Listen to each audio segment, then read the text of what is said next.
All right, and we are live. It is episode 220 of the GTC on 5G. It's the latest inside scoop on everything 5G and sometimes 6G.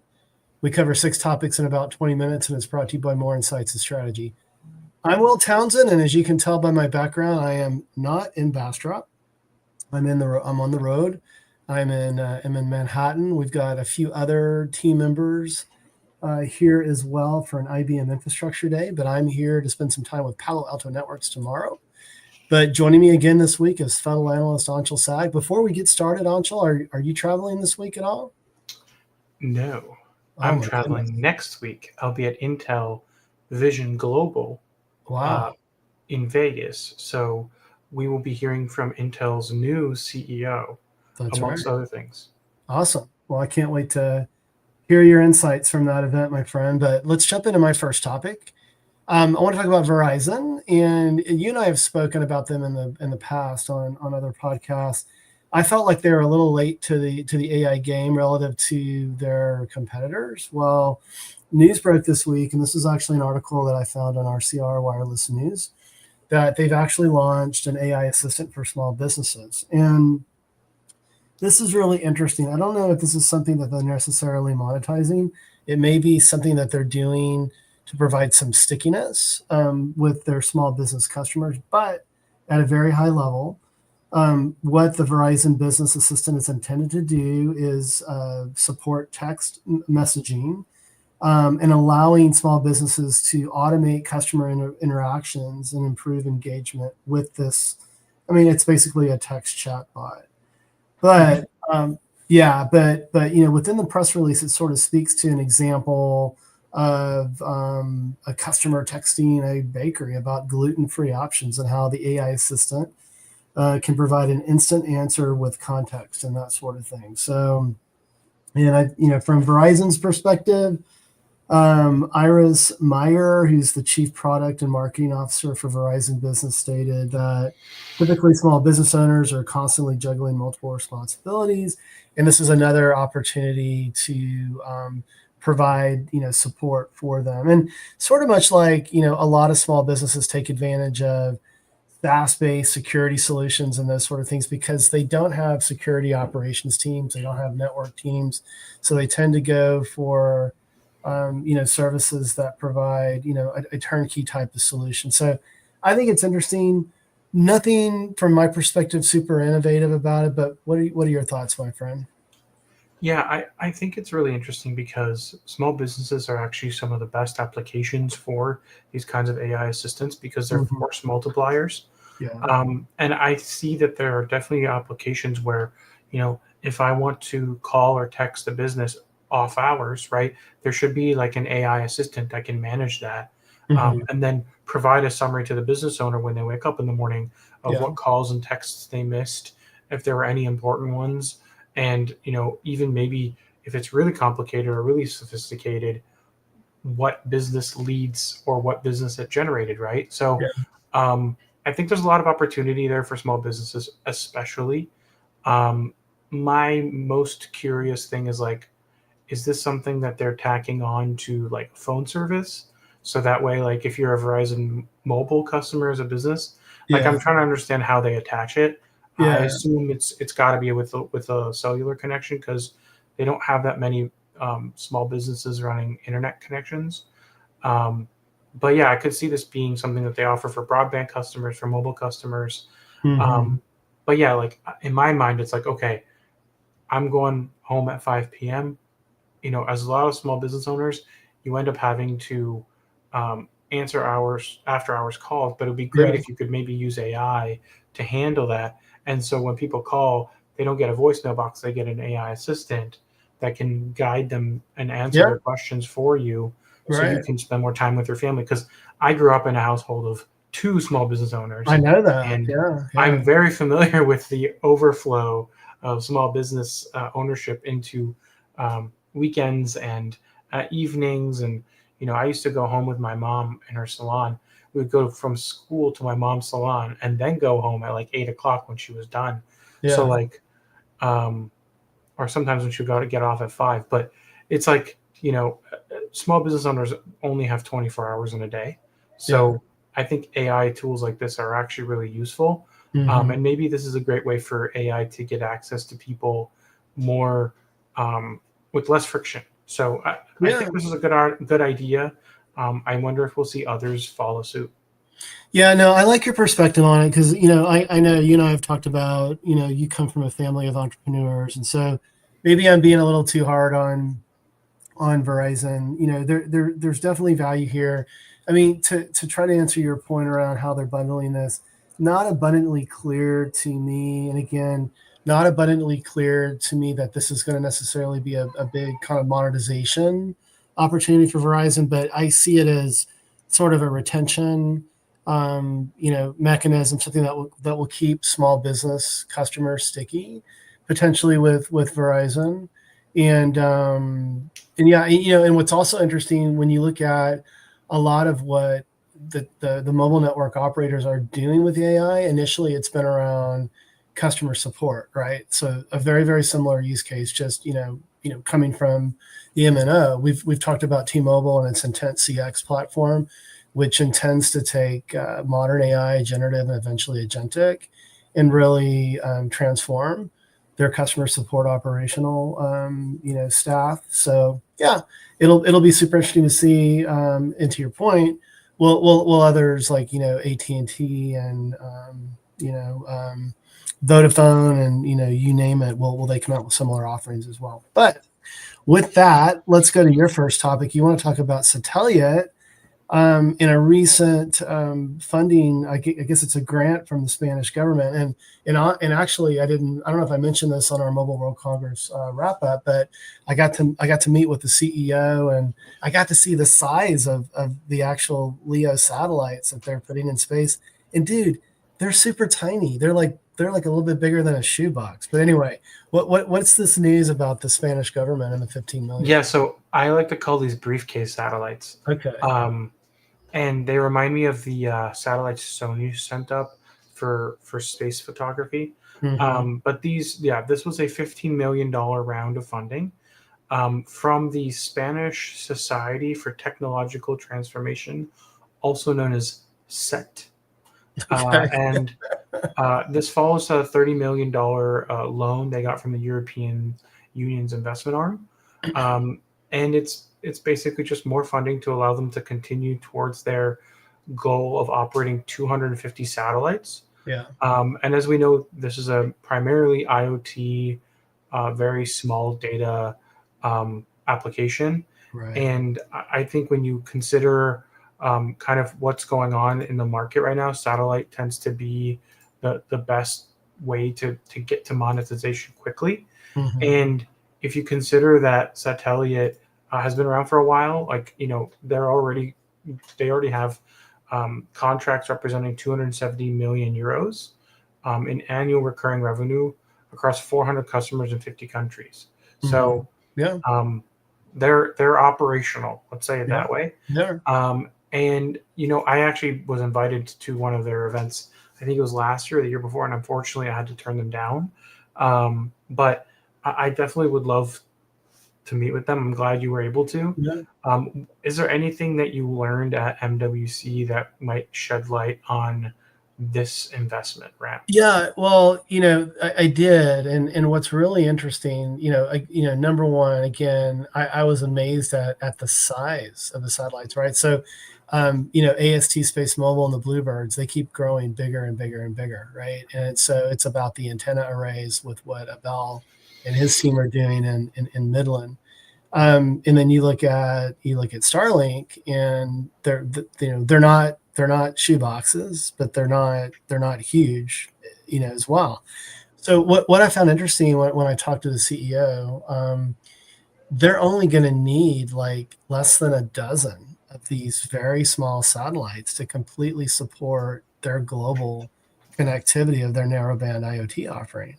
I think that's amazing. And I haven't researched the intellectual property that resides underneath what he and his team have done in Barcelona there. But I think that's pretty mind blowing, right? I mean, Abel with AST Space Mobile, I think they're going to need 45 or 50 of those larger Mhm. satellites and what they intend to do. let's be honest, is broadband connectivity. And I talked about this in my Forbes article. What Starlink is doing with these smaller satellites, but it's going to require thousands of those satellites, Yes. is really it's text messaging. It'll be interesting to see how they can extend the broadband, up and down. But it's primarily text, emergency text messaging. And then you've got this, with Sateliot, you've got, sort of like, a full complement with narrowband IoT. So it's really interesting to see each of these companies, these three companies we're talking about right now, and what they're doing what they're doing with the physical size of the satellites, and what they're Totally different approaches. totally different approaches, totally different monetization approaches as well. And it's super fascinating. But I think there's room for all of these folks to play and carve out a niche for themselves. So that's my take on it, my sense of it. So Yeah, I was also going to add that from what I saw, it seemed like this $15 million or 13.8 million euros was mostly being used to help them accelerate to 100 satellites. okay, But also, they still have a ways to go. So yeah. I think they're also looking for other funding opportunities to continue that growth. Yeah, yeah, and the number that I'm quoting there, less than a dozen. I mean, that might be based on one particular narrowband use case, globally. But that was sort of my understanding, is that they didn't need hundreds of birds, to accomplish what they're doing. But anyway, really fascinating stuff. But hey, let me go to my second topic. And I know you were at GTC. You were on the ground. You were live tweeting. You were with Patrick Moorhead, our fearless leader. You were with Matt Kimball. I was, literally probably across the street or across the highway with Synopsys in Santa Clara at their executive forum. It was a great event. I got to do some panel moderation there. But there was a lot of news, obviously, out of GTC. I recorded the data center podcast with Kimball and with Paul earlier this week, and I talked a little bit about the co-packaged optics and the silicon photonic switches, and what NVIDIA is claiming it can drive from a performance and a power efficiency perspective to provide connectivity for what's expected to be thousands, if not millions of AI factories, right? Down the road. But this is our 5G podcast, our slash 6G podcast. So I want to talk about AI RAN, and NVIDIA continues to push this very, very heavily. At GTC, there was an announcement with T-Mobile and with Cisco on how they're fostering an AI native approach to kind of set the stage for what 6G could be. What's really interesting, Anshel, about this is that 3GPP drives the standards, but NVIDIA, I mean, they are driving the bus on modern AI, right? Mhm. It appears to me that they want to drive the bus on 6G, and I do think everyone agrees that there is going to be an AI integration within the 6G standard, but we just don't Yes. know what that's going to look like until we get to 3GPP. So, but hey, man, you were on the ground. Like, what was your perspective tied to this news? I'd love to hear that. I mean, it was very clear that um, this is a strong intention from these three partners Yeah. to establish an early um, group of companies that are trying to push the standard towards AI. Hmm. Um, I think Cisco's become increasingly tied to NVIDIA, Yeah. especially with the new networking stuff. Right. Um, and T-Mobile is pretty closely tied to NVIDIA as well. T-Mobile is also a very leading carrier when it comes to implementing 3GPP standards. Yeah. So I think that them being part of this, and I think this will go up to Deutsche Telekom as well, not just T-Mobile US. Hmm. Um, there's going to be a lot of influence on how the standards are set, and what features get implemented, especially if NVIDIA, wants to be that primary vendor and supplier for equipment. And I think, this is one of those things where a vendor sets themselves up for the next G, 5, 10 years ahead of it. Yeah. Um, and this seems like this is NVIDIA trying to set up them, Yeah. as themselves as the default for 6G. I actually posed a question to the NVIDIA telecoms team during our session about 6G specifically, because we haven't set the standard yet. No. um, and I was trying to get an answer on what are you guys doing to um, influence the standards Yeah. and get these things done. And I kind of got a nebulous answer, to be honest with you. But truthfully, I think what NVIDIA is doing is um, kind of leading on research, Yeah. working with different vendors like Ericsson, like T-Mobile, like Mhm. Cisco. Um, and I think a lot of it, truthfully, is going to end up on how well do they deploy 5G, Yeah. um, and how well do they play with the existing networks? Because true, the 6G networks will be standalone, but there will still need to be a lot of interoperability and acceleration and open software. So Yeah. Yeah. um, I think NVIDIA's wants to set themselves up for success down the road. I think their current roadmap is pretty good, but they did say, like, we're already doing a lot of the things in 5G that we want to do in 6G. Yeah. And I think the T-Mobile and Verizon partnerships with NVIDIA are kind of the first steps in that direction. Yeah, no, I totally agree. And like, and I'm not faulting NVIDIA. They're being aggressive. They should be, because like I said, everyone agrees that they're driving the bus with respect to modern AI and silicon and software and all of that. And hey, look at Qualcomm, right? With early in NTN, they made some bets. They tried some similar things that didn't quite pan out, remember? And so hey, Qualcomm continues to be a successful company. NVIDIA continues to be successful. And sometimes you got to be bold, right? And you got to be willing to get out there and lead and see where it goes. So I think it's interesting. But let's hit your second topic. And we want to continue to talk about T-Mobile here. And I saw this. They're pretty close to like some agreements with their competitors on swapping spectrum. Yeah, so this is a 800 megahertz spectrum deal. It's actually with Grain Management LLC, which is actually a private investment firm specifically focused on digital infrastructure and solutions Yeah. and broadband.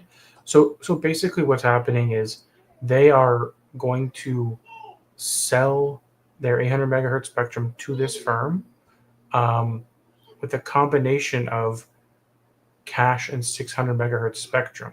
So Grain has 600 megahertz spectrum. Mhm. T-Mobile has cash. Well, T-Mobile is giving them this 800 megahertz spectrum and Yeah. getting cash and 600 megahertz spectrum that they were already leasing. So Okay. basically, it's like a swap It's a of swap. sorts. Yeah. We don't know how much cash is being changed hands, but basically what this does is it bolsters T-Mobile 600 megahertz coverage and spectrum, which they already had, Yeah. and it helps them with coverage.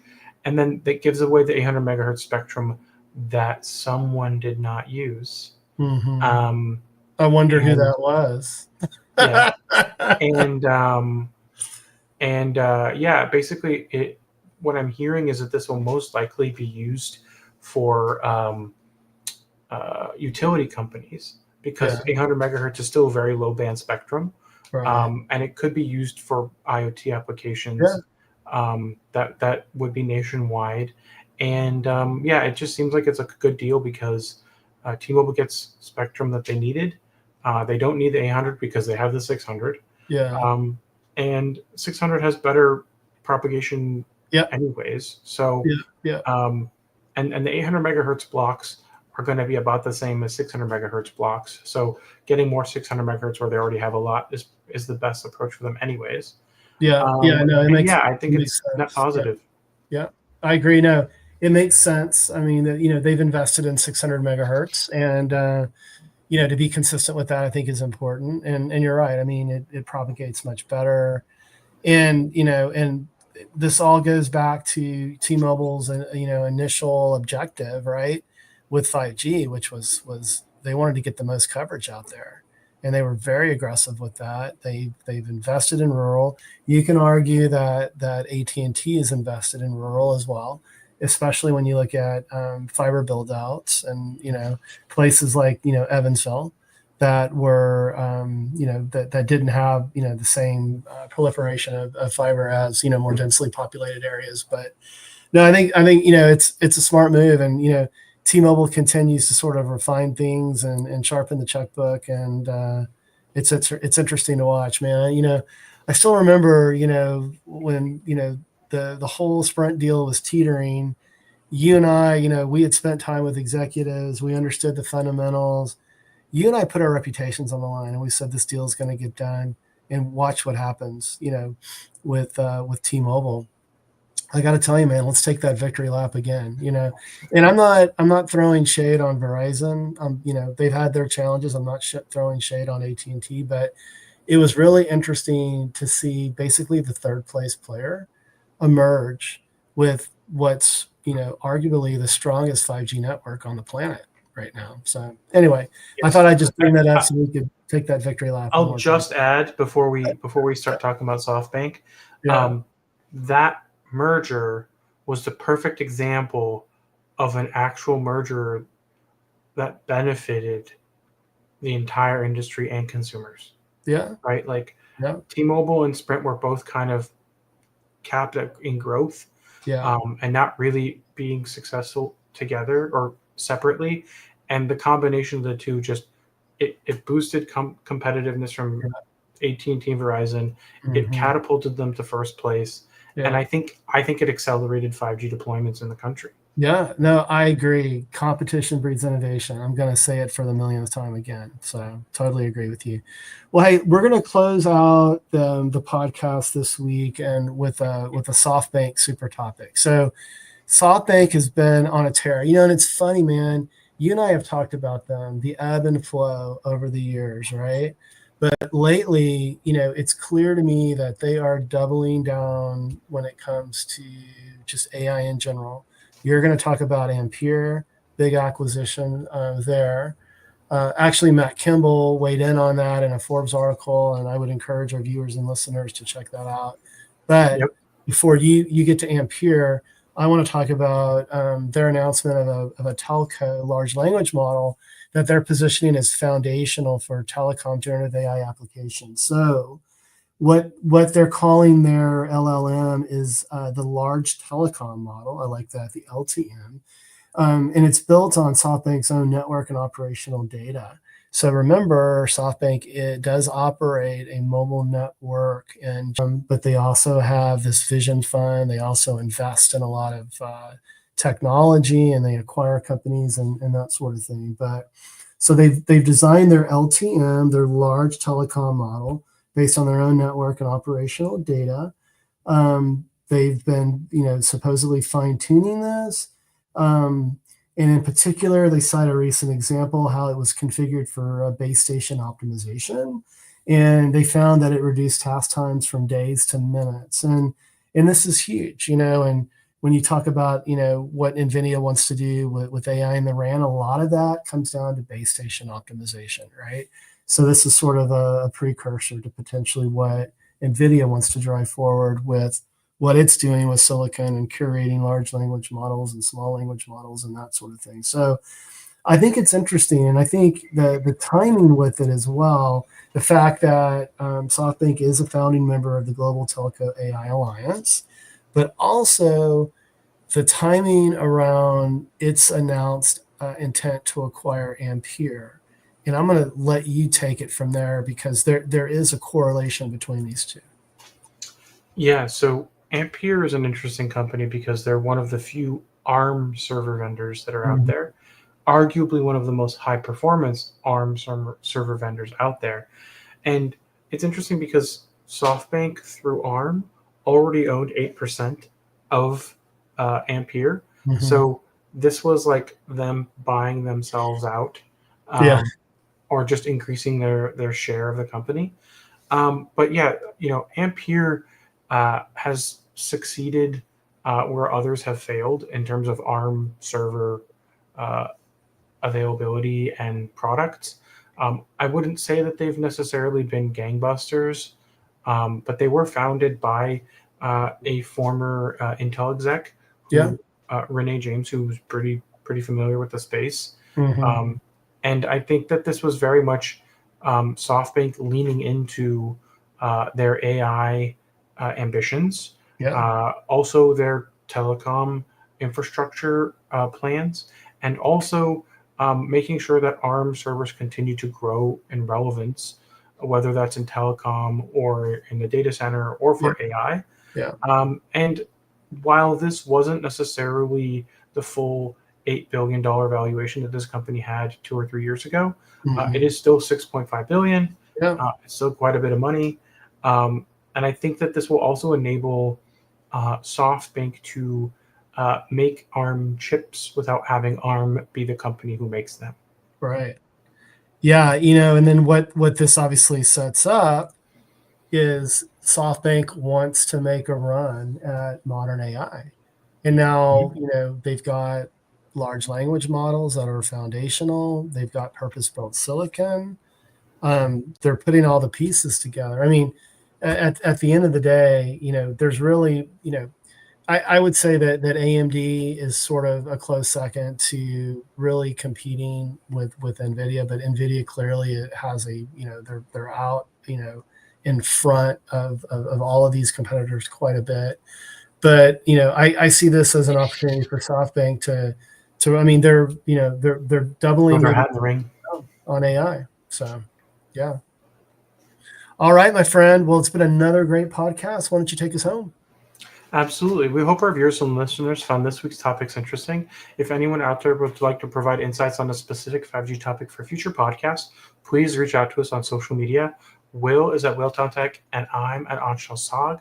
We hope you have a great week, and don't forget to rate and subscribe.